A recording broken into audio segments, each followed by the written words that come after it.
We've talked about where you would go in the event of World War III, but how would you go there? Which passport would allow you entrance to as many places as possible and ensure that you and your family could be safe? Today, I'm going to talk about the best passports to have in the event of a world war. I'm not here to tell you how seriously you should take this threat, but more people than ever are worried about World War III.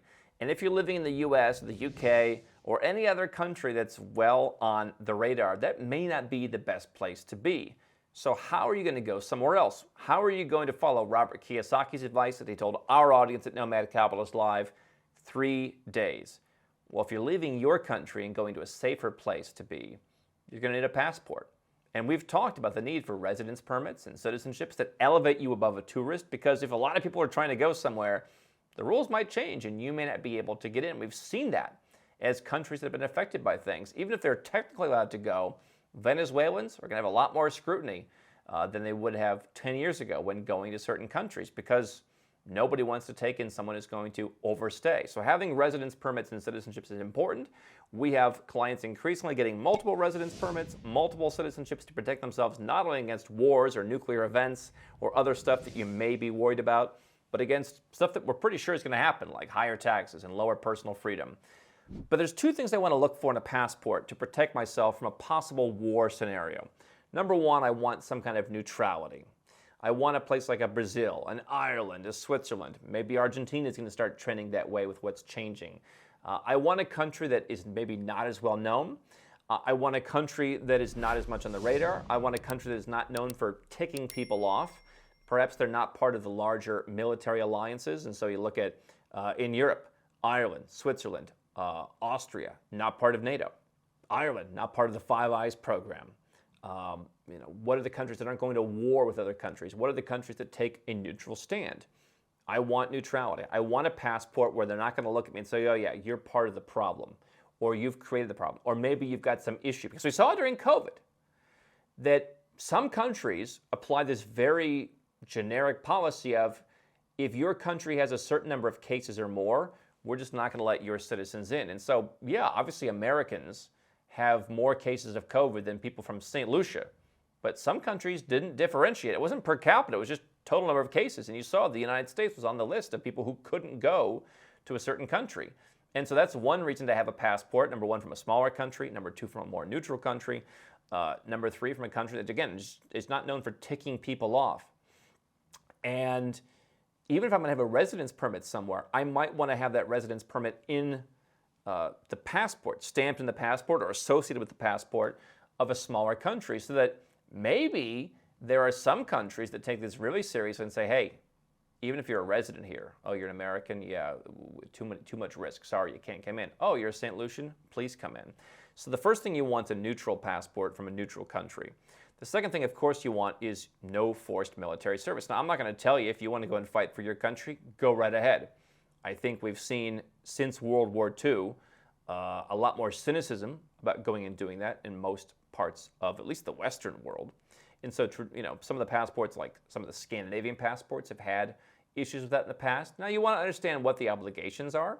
So if you go out and take advantage of Turkey's citizenship by investment, for example, you buy a property in Turkey that's worth about $400,000, or you put $500,000 into the bank, you hold that investment for 3 years, but you get the passport now. So you can get a passport in a matter of months in Turkey just by making an investment. Hey, maybe for some things, that's the place you want to go to if something starts happening in the West.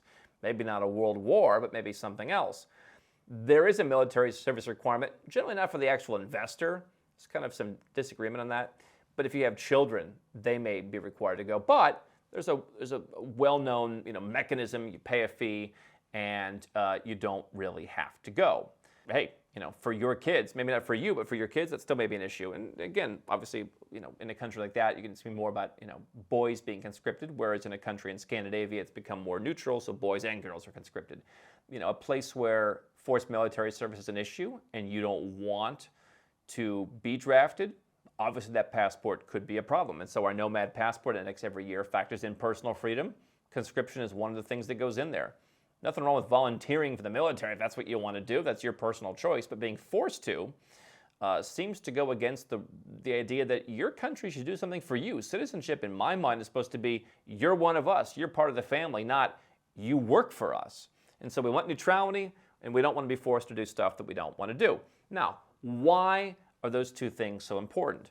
Well, the first thing you want in a world war event is you want to be able to leave your country. So obviously, if your country is trying to draft people, I mean, look at what happened when the Russia-Ukraine war came out. And I know this because I had some Ukrainians staying at my home. They didn't know where to go for a while. I said, hey, please come in and stay in the home in Turkey, by the way. And one of them was married to a non-Ukrainian husband. But the ones who had Ukrainian men husbands, I mean, they were staying behind.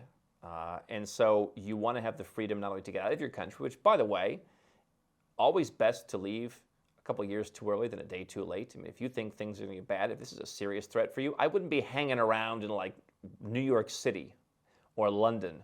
I would take this opportunity to maybe set up another residence permit or another citizenship and go and live there, at least part-time, so I don't have to worry about that. But I want the freedom to be able to leave my country. There were Canadians during COVID who couldn't leave.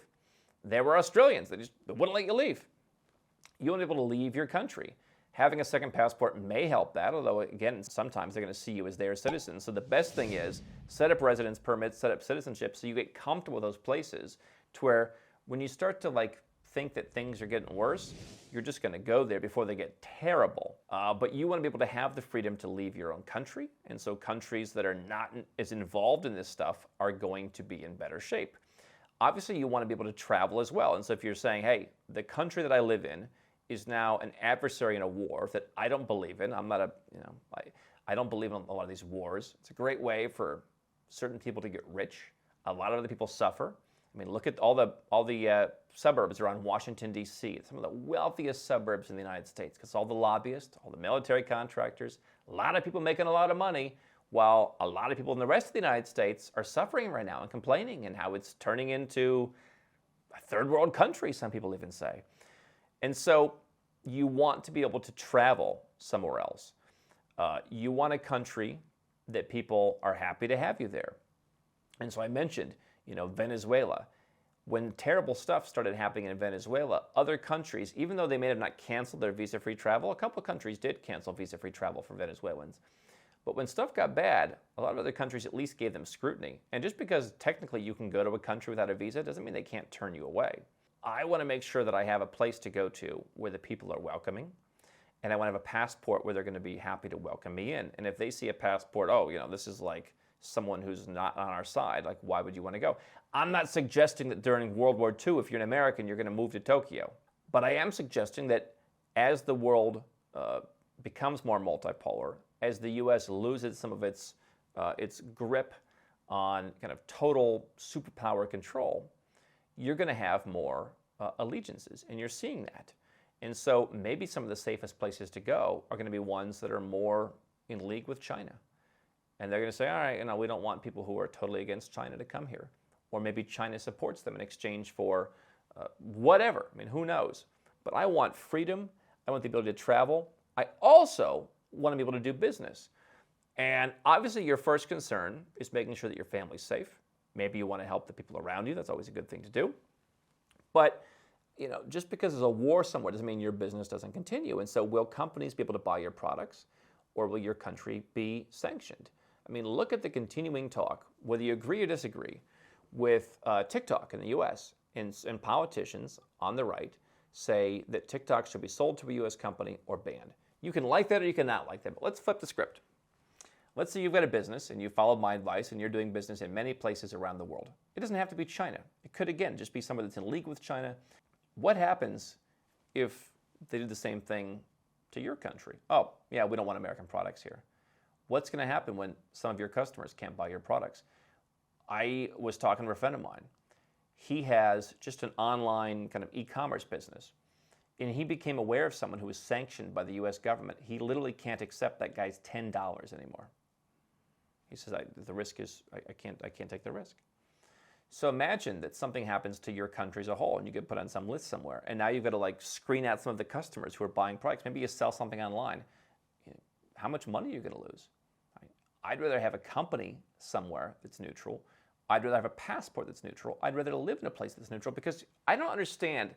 And people must say, oh, this doesn't sound very patriotic. You just go where you're treated best. Yeah, I do go where I'm treated best, because if I don't necessarily support what's happening, why do I want to be brandished merely by my nationality? I may agree, I may disagree. Obviously, throughout history, there are some pretty nasty adversaries in wars, and I'm not saying we should support those. But I do think, again, we're seeing a situation where maybe people are aware that the lines are a bit more blurred than they thought before.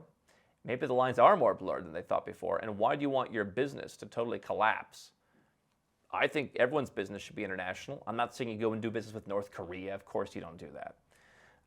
But I want to have people all around the world. And we do at Nomad Capitalist. And they're wonderful people who made money honestly in countries in Asia, and countries in Latin America, and countries in Europe. Why wouldn't I want to serve them and be diversified? But if I'm staying in one country where some block of countries says, oh, you just can't do business, that's a problem. So I want my company to be international. I want my residence. I want my citizenship. I want my identity to be international. Now, how can we do this? One of the easiest things people can do is they can get a citizenship by investment program in a country that's pretty much neutral, that's not bothering anybody, like the Caribbean or like Vanuatu. So let's take the Caribbean. I have a St. Lucian passport. I can travel on that. And in most countries I'll go there, they'll either say nothing, or it'll kind of be like a little joke. I was told recently by somebody, oh, you're like the fourth St. Lucian I've ever met in my life. And it kind of became a joke between the two guys. Oh, that's great. Why did you leave your island to come to our country? It's so beautiful where you are. It must be so beautiful. Okay, all right, come on in. All right. Now, there's a few countries that maybe judge that.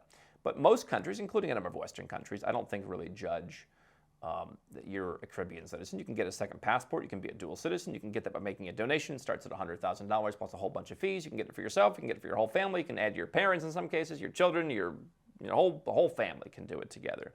Vanuatu in the South Pacific does the same thing. Now, is a Caribbean country going to be as good if you're trying to escape the blast radius as somewhere in the South Pacific? Probably not. But at least I can travel to wherever it is that I want to live. Let's say I'm going to be a St. Lucian and I'm going to get residence in Argentina, because I think that, hey, they're going to be out of the war. Maybe they have a neutrality. It's far away from everything. I'd rather have an Argentine residence permit as a St. Lucian citizen than, let's say, an American or a British citizen, right? And by the way, look at the UK. The new president of Argentina already wants to argue over the Falklands again. Who knows what could happen there? So, you have to understand what's happening in the world. But a passport from the Caribbean, and then I could add a residence permit, or if I have to, I could just go there as a tourist, is going to make life easy. Vanuatu is a place where maybe I can go to. We've talked about that. Where can I go to escape some nuclear event, God forbid?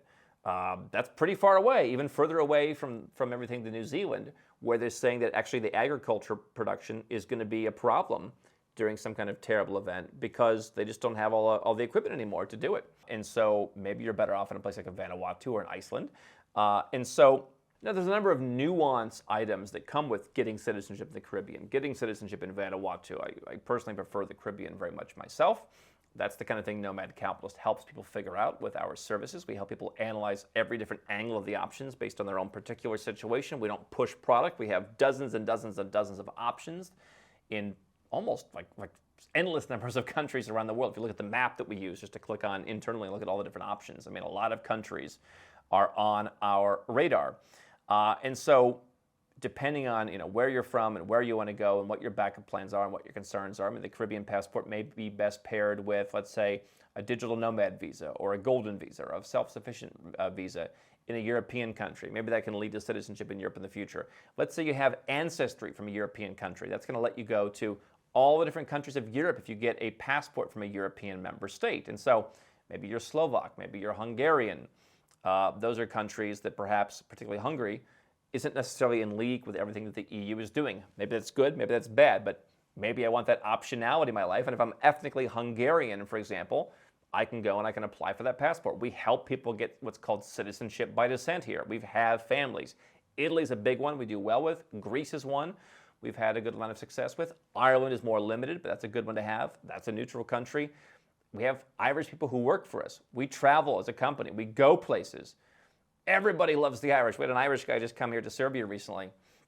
And he comes to the passport control. He shows them the passport. They see Ireland. They throw it back at him. Just go. We don't care. Just go.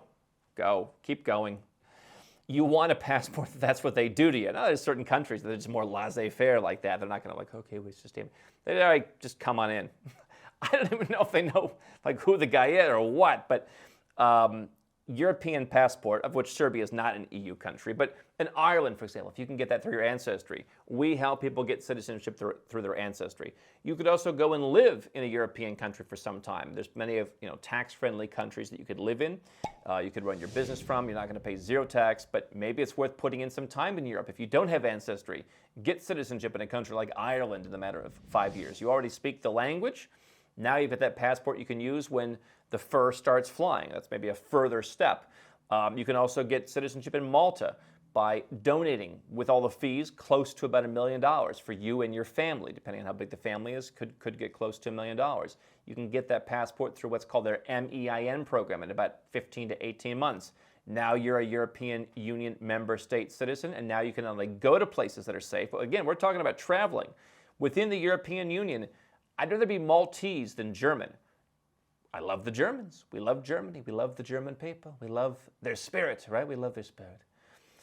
But in some kind of terrible war situation, I'm guessing Malta is going to be less involved than a country like Germany. Obviously, the UK is no longer the EU. Maybe France is more involved. I want to be from a place that's not ticking anybody off. Other neutral countries, we mentioned Ireland. You can live there, passport in 5 years, tax-friendly if you run a business outside of Ireland. Austria, very expensive, what's called exceptional citizenship procedure, talking about donating multi-millions of euros, and they have to like you if there's some project they're interested in, but they're not in NATO. That could be interesting. And that's the only way, generally speaking, to have dual Austrian citizenship. Otherwise, you have to renounce. Malta, we mentioned, the donation program, you can get citizenship there. I don't think many people have a beef with the Austrians, Maltese even less, Irish even less. Remember, we're not talking about where to live. We're talking about how you're traveling.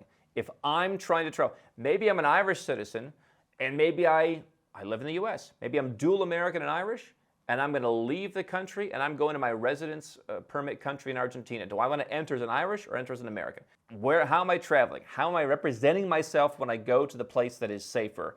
You could just go to the place that you think is going to be safer now and stay there. Maybe there's tax benefits. Maybe there's a business benefit. Maybe you'll find a new investment. But if we're talking plan B, what do I do if things get worse? You want to consider, how am I getting into that country? What is my identity? Brazil.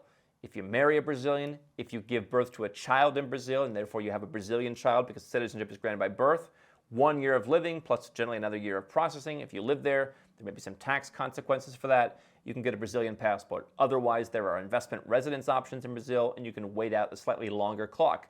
Neutral passport, not really a problem in most parts. Obviously, again, this new guy down in Argentina says, well, let's cut off some of the trade deals with Brazil.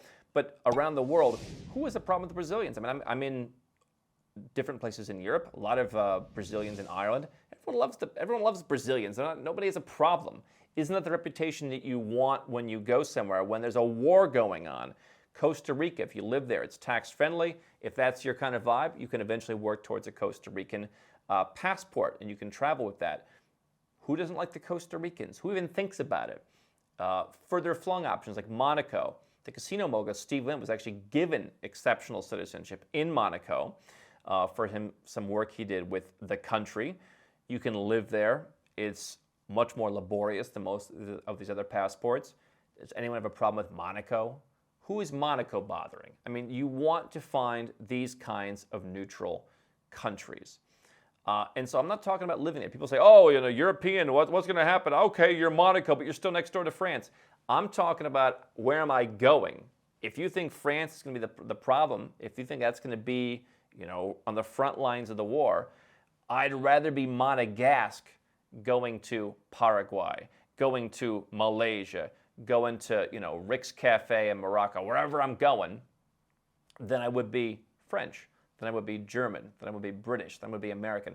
Who knows who will be on what side entirely? I mean, you have Turkey, who's in NATO, for example, and yet, they have some fallings out or some disagreements with some of their NATO allies on issues like Israel, on issues like adding new NATO members. And so you want to have neutrality for your business. You want to have neutrality as your identity. This is all, of course, if you don't want to stay and fight, if you don't agree with what's happening, if you want to protect your family. Neutral passport. There are plenty of different options to handle. I mean, the first thing you should look at is if you have Ancestry, can you get that? We help people do that. If you want investment passports, if you want residence permits, and then again, how do they all work together?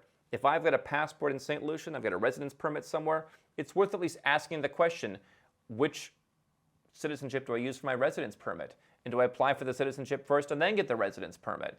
And how do I want to, move that stuff around to make sure that my identity represents who I am?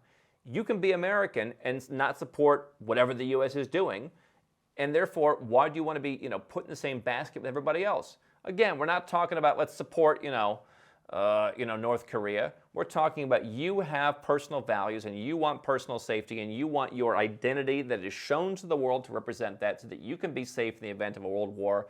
Whatever reason you have, Nomad Capitalist helps people. We do a lot of work helping people reduce their taxes if you actually want to move somewhere that's more tax friendly. And there are plenty of tax friendly countries, including those you haven't thought of in places like Europe. But we also help people put together passport and residence permit portfolios as well as asset protection portfolios to where no matter what happens in the world, whatever the issues that you think are concerning, you'll be protected. But you want to do that years too early more than a day too late, because once some nasty thing happens, you, your money, your family, it's going to be a lot harder to fix that. We saw it during COVID, so it's worth working on it now. We'd be happy to show you more options than anybody else at nomadcapitalist.com, but those are my thoughts on how to protect yourself as a traveler seeking safety in a war.